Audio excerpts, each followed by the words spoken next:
नमस्कार साथियों, आपका स्वागत है सन क्लासेस दीपलाना में।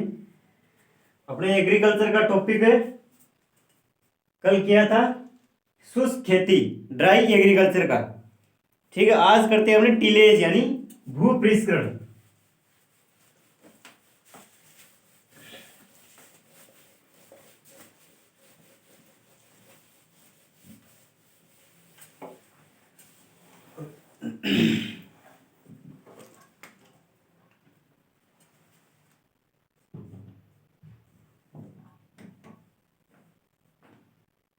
टिलेज भू पृष्ठकरण।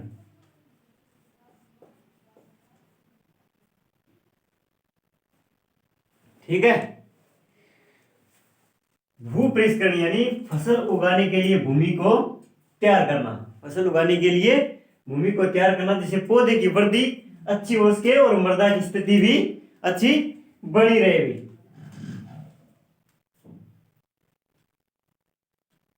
किसे बोलते हैं? फसल उगाने के लिए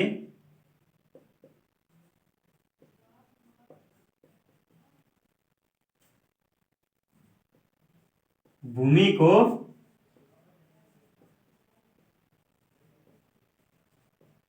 तैयार करना।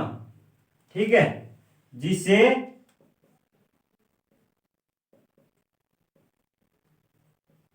फसल की वृद्धि अच्छी हो सके। अगर फसल की वृद्धि अच्छी होगी तो क्या होगा भी? उत्पादन भी अच्छा होगा। तो भू पृष्ठकरण का अर्थ हो गया यानी भूमि को फसल उगाने के लिए, अधिक उपज लेने के लिए भू पृष्ठकरण की क्रियाएं की जाती है भी। ठीक है,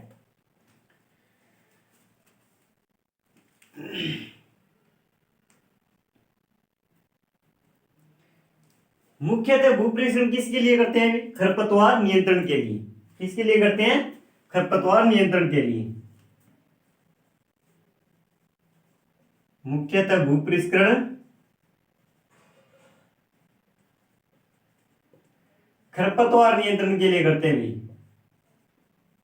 खरपतवार नियंत्रण के लिए करते हैं। किसके लिए करते हैं? खरपतवार नियंत्रण के लिए करते हैं, ताकि भूमि का या मृदा का जो तापमान है वो अच्छा बना रहे और खरपतवार नियंत्रण भी हो जाए।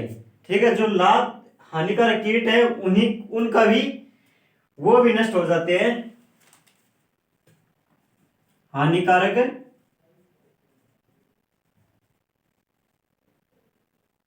कीटों को नष्ट करने के लिए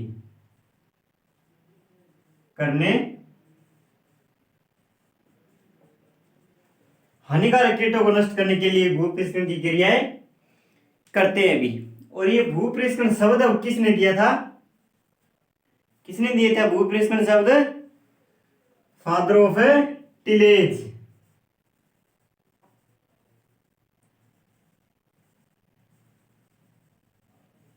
फादर ऑफ टिलेज कौन है? Jethro Tull. Jethro Tull, father of tillage Jethro Tull. ये क्वेश्चन आता है कई बार, most important. Father of tillage कौन है? जेन्थ्रो टुल है। यानी फसल उगाने के लिए भूमि को तैयार करना, और ताकि फसल की वृद्धि हो सके। और अगर फसल की वृद्धि अच्छी होगी तो क्या होगा भी? उत्पादन भी अच्छा होगा। मुख्यतः भू पृष्ठकरण किसके लिए करते हैं? खरपतवार नियंत्रण के लिए करते हैं, कीटों को नष्ट करने के लिए करते हैं। और भू पृष्ठकरण शब्द किसने दिया था? जेन्थ्रो टुल ने दिया था। ठीक है, अब अपने पढ़ते हैं भू पृष्ठकरण के प्रकार यानी टाइप ऑफ टिलेज।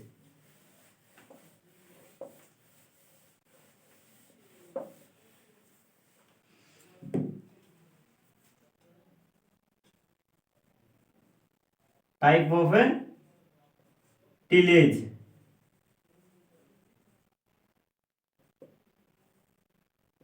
भू पृष्ठकरण के प्रकार।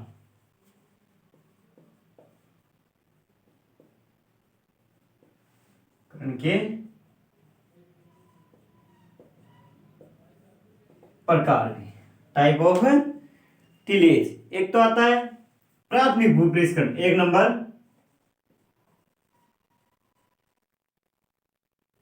प्राथमिक भूपृष्ठकरण, प्राथमिक भूपृष्ठकरण। ठीक है, इसके अंतर्गत कौन क्या था अभी, यानी फसल की बुआई करने से पहले जो खेत में हमें क्रियाएं करते हैं उसे क्या बोलते हैं, फसल की बुआई करने से पहले, यानी बीज बोने से पहले जो खेत में क्रियाएं की जाती है, कृषि क्रियाएं की जाती है, वो क्या किसके अंतर्गत आती है, प्राथमिक भूपृष्ठकरण के अंतर्गत आती है भी।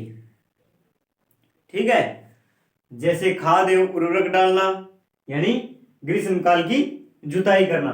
ठीक है, ये आती है प्राथमिक भूपृष्ठकरण के अंदर। कौन कौन सी आती है, यानी फसल बुआई से पहले, फसल बुआई से पहले जो कर्षण क्रियाएं करते हैं, क्रियाएं करते हैं, वो किसके अंतर्गत आती है, प्राथमिक भूपृष्ठकरण के अंतर्गत आती है। कौन कौन सी करते हैं अपने, एक तो ग्रीष्मकाल जुताई भी करते हैं, मान लो जुताई करना, खाद व उर्वरक डालना। ठीक है, जुताई करना, खाद व उर्वरक डालना, यानी जो पहले जो अपने क्रियाएं करते हैं वो कौन किसके अंतर्गत आती है, इसी के अंतर्गत आती है भी। ठीक है, तो प्राथमिक भूपृष्ठकरण। अब है द्वितीय भूपृष्ठकरण, द्वितीय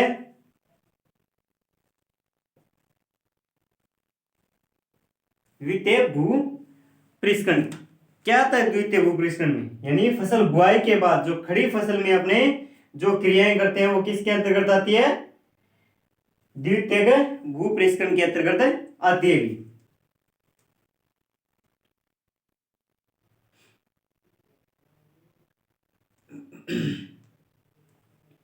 ठीक है, यानी खड़ी फसल में जो अपने कृषि क्रियाएं करते हैं वो किसके अंतर्गत आती है, सेकंड टिलेज के अंतर्गत आती है। सेकंड टिलेज के अंतर्गत कौन सी आती है, जो खड़ी फसल में यानी फसल बुआई के बाद जो कृषि क्रियाएं करती है वो किसके अंतर्गत आती है, सेकंड टिलेज के अंतर्गत आती है।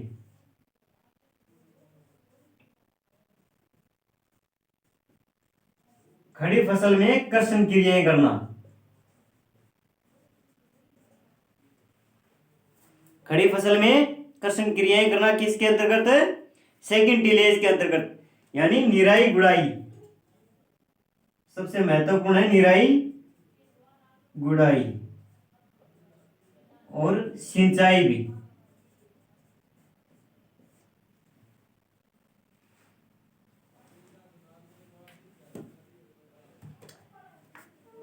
फर्स्ट हो गया और सेकंड हो गया।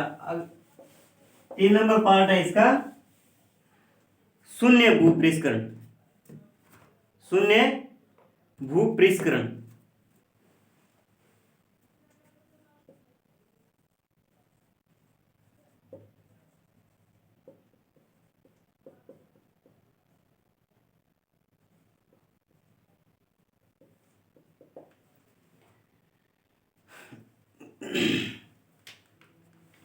शून्य भूपृष्ठकरण यानी शून्य भू, ये शब्द किसने दिया था अभी, शब्द किसने दिया था अभी, टिलेज शब्द किसने दिया था, टिलेज तो दिया था जेथ्रो टुल ने। तो ये शून्य जो भूपृष्ठकरण है ये किसने दिया था, जीरो टिलेज, जेपी टिपलेट ने दिया था भाई, जीबी टिपलेट ने, जी बी टिपलेट, जीबी टिपलेट ने दिया था, जीरो टिलेज शब्द दिया था भाई, जीरो टिलेज शब्द किसने दिया था, जीबी टिपलेट ने दिया था भाई।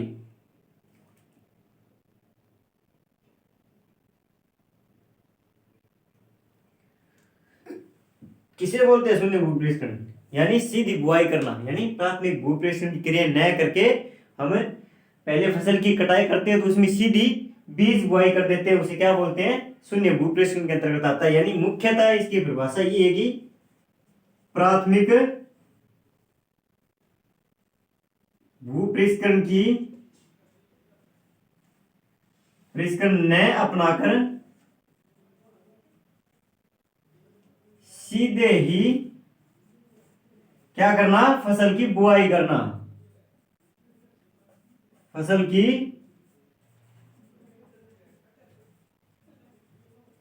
बुआई करना क्या कहलाता है? शून्य यानी जीरो टिलेज।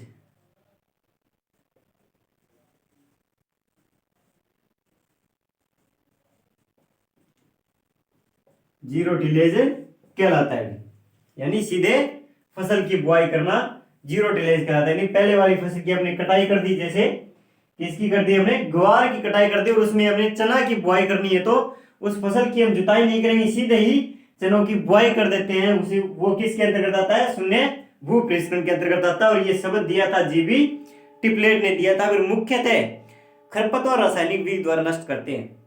इसके अंतर्गत जो शून्य भूपृष्ठकरण के अंतर्गत हम खरपतवार है वो रासायनिक विधि द्वारा ही नष्ट करते हैं। फिर जीरो टिलेज में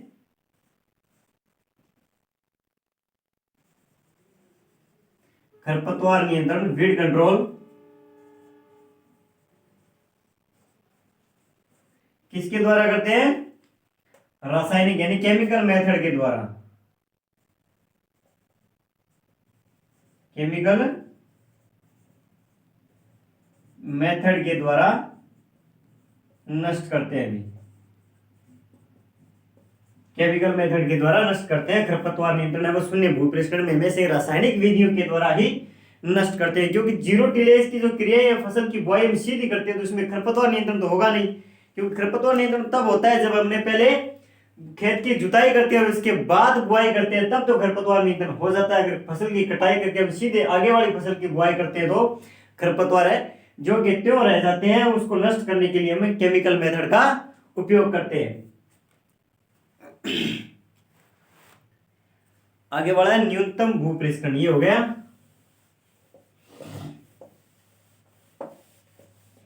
कौन सा है? न्यूनतम भूपृष्ठकरण। 4 नंबर, न्यूनतम भूपृष्ठकरण।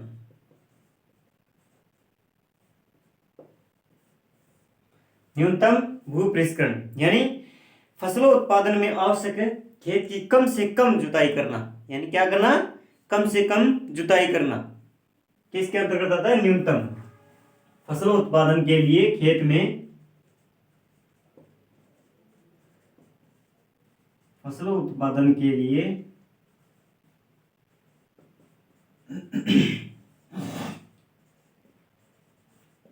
खेत में कम से कम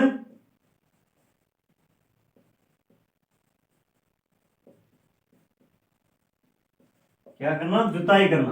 यानी अगर हमें फसल उत्पादन लेना है तो कम से कम खेत की जुताई करते हैं, जिससे फसल उत्पादन क्या होता है? भी बढ़िया होता है, अच्छा होता है। शून्य व न्यूनतम भूपृष्ठकरण में मृदा क्षरण क्या होता है? कम होता है हमेशा ही। ये याद रखने वाली बात है कि शून्य और न्यूनतम भूपृष्ठकरण में, शून्य और न्यूनतम भूपृष्ठकरण में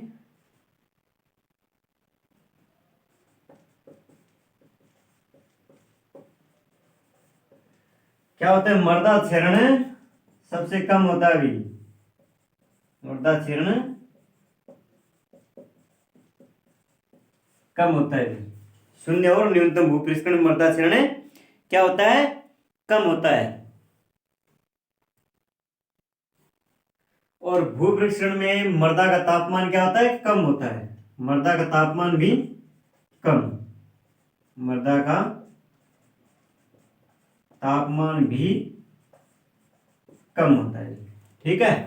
न्यूनतम भूपृष्ठकरण फसलों उत्पादन के लिए क्या करना है? कम से कम जुताई करना तो न्यूनतम भूपृष्ठ के अंतर्गत आता है शून्य और न्यूनतम, दोनों ही ऐसे भूपृष्ठ है जो मृदा क्षरण है, दोनों में मृदा का क्षरण है वो कम होता है, और मृदा का तापमान भी कम रहता है भी इसमें। न्यूनतम भूपृष्ठ में मृदा का तापमान भी क्या रहता है, कम रहता है, और शून्य और न्यूनतम भूपृष्ठ में मृदा का क्षरण भी कम होता है। सबसे बेटर है ये न्यूनतम भूपृष्ठ क्या है, सबसे अच्छा माना जाता है, फसल उत्पादन भी इसमें अच्छा होता है भी।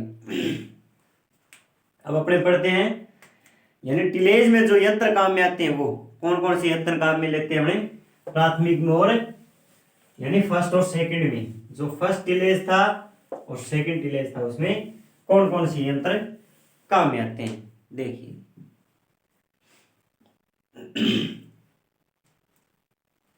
यानी टिलेज में काम आने वाले यंत्र,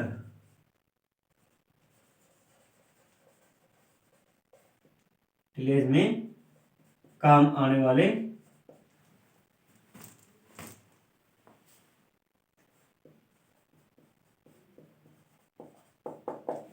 टिलेज में काम आने वाले यंत्र कौन कौन से भी, यानी पहले प्राथमिक में फर्स्ट टिलेज,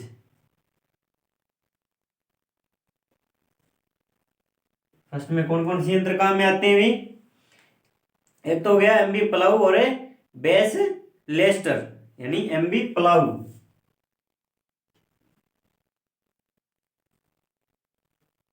एमबी प्लाऊ और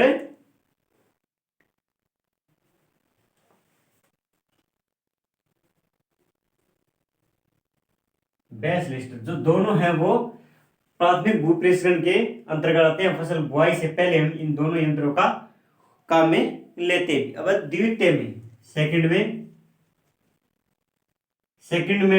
टिलेज में कौन कौन से यंत्र काम में लेते हैं भी, सेकंड टिलेज में कौन कौन से यंत्र काम में लेते हैं, एक तो हो गया हैरो और पाटा, यानी फसल बुआई करने के बाद ही हम पाटा लगाते हैं खेत में, ये याद रखना, ठीक है। भूपृष्ठ के लिए उपयुक्त नमी कितनी रखते हैं हमने, ये तो हो गए प्रकार। अब कुछ बिंदु है दो चार, एक वो देख लेते हैं हम। प्राथमिक भूपृष्ठ में एमबी प्लाऊ और बेस लेटर जो काम में लेते हैं, फसल बुआई से पहले जो खेत की जुताई करते हैं उसमें ये दोनों यंत्र काम में आते हैं भी, ठीक है। सेकंड टिलेज के अंदर हैरो और पाटा, यानी हैरो यानी खड़ी फसल में अपने जो खड़ी फसल में जो खरपतवार नियंत्रण काम में लिया जाता है वो हैरो है, और पाटा है वो फसल बुआई के बाद में लगाया जाता है। अब कुछ पॉइंट्स हैं महत्वपूर्ण, वो देख लें। महत्वपूर्ण बिंदु,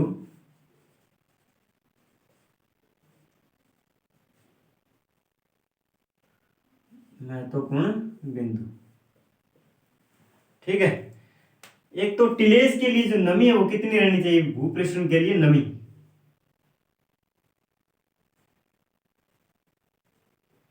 भूपृष्ठ के लिए, यानी भूपृष्ठ की अगर हम क्रियाएं करते हैं तो उसके लिए नमी कितनी होनी चाहिए भी, 25 से 50% तक, 25 से 50% तक नमी होनी चाहिए भी खेत में या भूमि में। भूपृष्ठ के लिए नमी कितनी होनी चाहिए, 25 से 50% तक।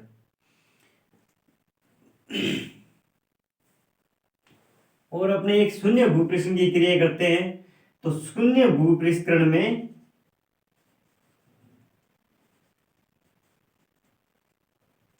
शून्य भूपृष्ठकरण में 20 से 25%, 20 से 25% बीज अधिक रखते हैं। शून्य भूपृष्ठकरण में 20 से 25% बीज अधिक रखते हैं। शून्य भूपृष्ठकरण में 20 से 25% तक क्या रखते हैं भी, बीजों की संख्या है वो अधिक रखते हैं भी। भूपृष्ठकरण से मृदा का बीडी कम रहता है भी, भूपृष्ठकरण से मृदा का बीडी मान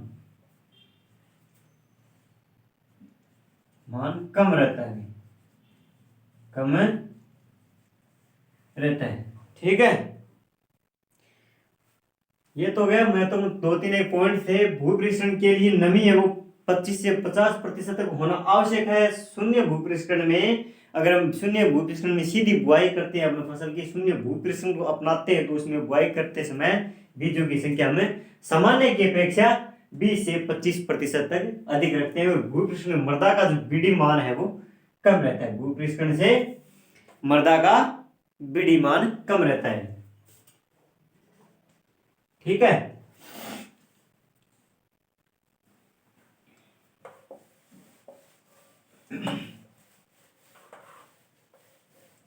ये तो कुछ पॉइंट हो गए। अब अगला है जुताई, प्लोविंग। इसी में आता है जुताई, पॉइंट है अगला महत्वपूर्ण बिंदु में।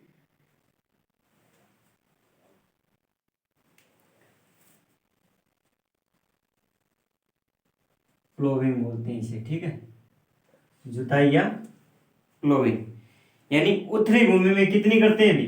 एक तो होगी उथली, ठीक है, सेकंड होगी मध्यम और गहरी, मध्यम और गहरी, तीन हो गए। ठीक है, तो उथली में अपने कितने सेंटीमीटर तक करते हैं? 5 से 6 सेंटीमीटर तक, 5 से 6 सेंटीमीटर तक। और मध्यम में कितनी करते हैं अभी?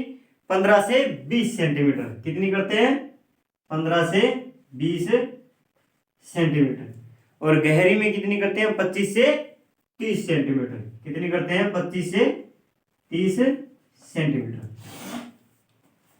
उथली में करते हैं अपने 5 से 6 सेंटीमीटर, मध्य में करते हैं 15 से 20 सेंटीमीटर, और गहरी में करते हैं 25 से 30 सेंटीमीटर। ये तो है जुताई माध्यम। यानी जुताई कितने प्रकार से करते हैं? 3 प्रकार से कर सकते हैं। उथली जो मृदा है उसमें 5 से 6 सेंटीमीटर तक, मध्य प्रकार की जो मृदा है उसमें 15 से 20 सेंटीमीटर, और गहरी प्रकार की जो मृदा है उसमें 25 से 30 सेंटीमीटर तक करते हैं। फसल उत्पादन के लिए ये तीनों बुआई है वो अच्छी मानी जाती है। उथली मृदा में 5 से 6 सेंटीमीटर अगर ज्यादा करते हैं तो फसल उत्पादन में कमी हो जाती है। मध्यम में ये मध्यम सबसे बेटर है, 15 से 20 सेंटीमीटर। गहरी में 25 से 30 सेंटीमीटर तक जुताई करते हैं तो फसल उत्पादन अच्छा होता है। ठीक है, ये अपना है भूपृष्ठण यानी टिलेज। ये टॉपिक छोटा सा था, इतना ही। ये तो हो गया कंप्लीट। अपने कुछ देख लेते हैं, यानी कृषि के कुछ महत्वपूर्ण वर्ष देख लेते हैं। कृषि के महत्वपूर्ण वर्ष, महत्वपूर्ण वर्ष कौन कौन से हैं? कृषि के महत्वपूर्ण वर्ष कौन कौन से हैं? एक तो अंतरराष्ट्रीय चावल वर्ष,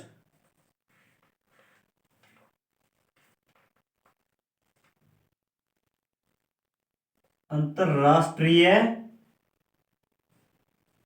चावल वर्ष, अंतरराष्ट्रीय चावल वर्ष कौन से सन में? 2004 में। कौन से सन में चालू हुआ था? 2004 में अंतरराष्ट्रीय चावल वर्ष। फिर नीम पेटेंट वर्ष, आगे वाला कौन सा है? नीम पेटेंट, पेटेंट वर्ष। ये हुआ था अभी 2005 में, 2005 में लागू हुआ था अभी। फिर है नीम वर्ष, नीम वर्ष। ये कब हुआ था? 2007 में। नए नए आंकड़े हैं ये, 2007 में। फिर आता है अंतरराष्ट्रीय आलू वर्ष, अंतरराष्ट्रीय आलू वर्ष।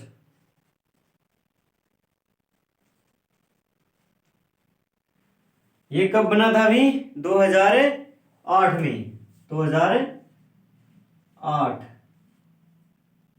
ठीक है, फिर आता है अंतरराष्ट्रीय जैव विविधता वर्ष, अंतरराष्ट्रीय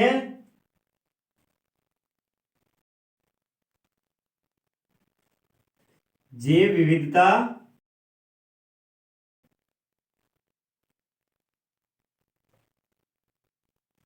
वर्ष। अंतरराष्ट्रीय जैव विविधता कब लागू हुआ था? 2010। 2010। फिर आता है अंतरराष्ट्रीय वन वर्ष।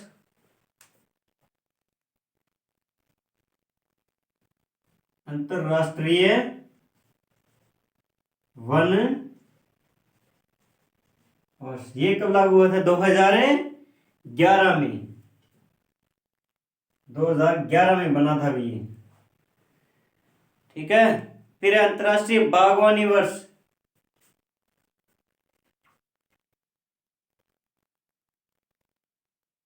अंतरराष्ट्रीय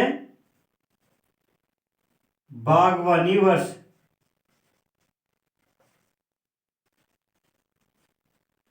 अंतरराष्ट्रीय बागवानी वर्ष कब हुआ था? 2012 में। 2012 में। आगे वाला अंतरराष्ट्रीय मृदा वर्ष।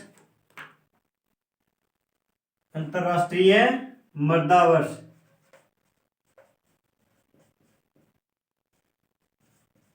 अंतरराष्ट्रीय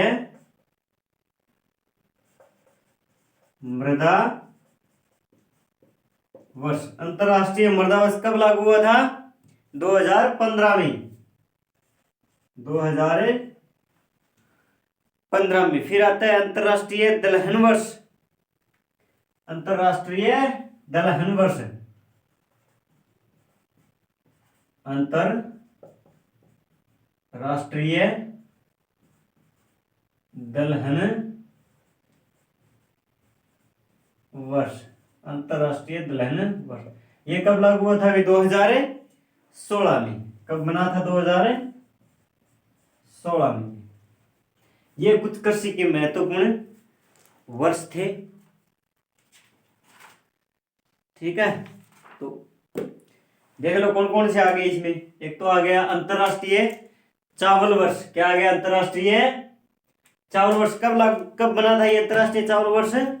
2004 में। फिर आता है नीम पेटेंट वर्ष 2005 में। फिर बना था नीम वर्ष। कब लागू हुआ था? 2000।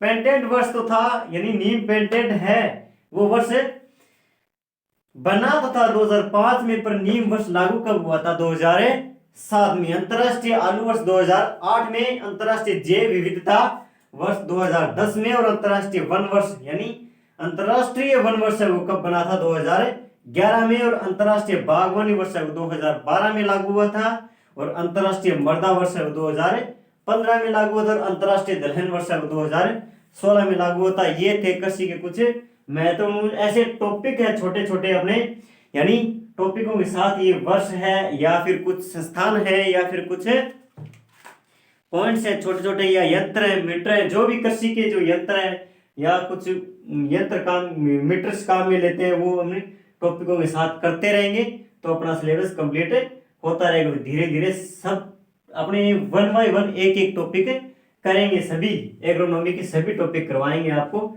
ठीक है। आज की क्लास में ये अपना भूपृष्ठ टॉपिक पूरा होगा। कृषि के महत्वपूर्ण वर्ष कंप्लीट हो गए। आगे वाला टॉपिक कल देखते हैं। धन्यवाद।